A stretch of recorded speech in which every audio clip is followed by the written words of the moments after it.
While the Red Cross is on standby, ready to work with cities and towns to open shelters if needed. Tim Studebaker continues her team coverage now with a look at what services are available for those in need during the storm.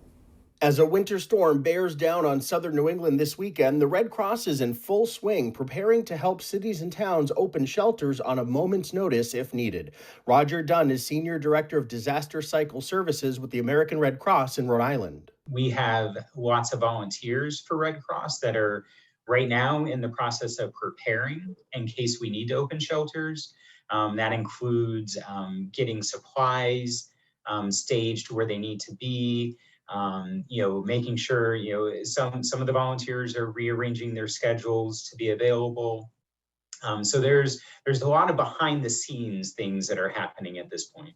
Dunn says the decision to open shelters is left up to cities and towns depending on the storm's impact. In this type of storm, really the best place to shelter, if possible, is in your own homes. Now, obviously, if there are widespread power outages, where people are going to be affected with their heat and electricity, then that's going to be a trigger to when a shelter would be requested.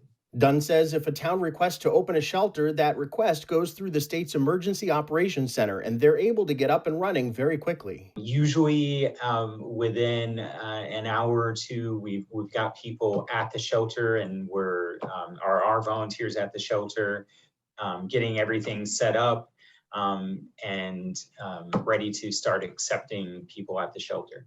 Dunn also says it's important to make sure you have city and town emergency contact numbers on file in case you need them. He also suggests downloading the Red Cross Emergency app where you can get updates. Tim Studebaker, ABC 6 News.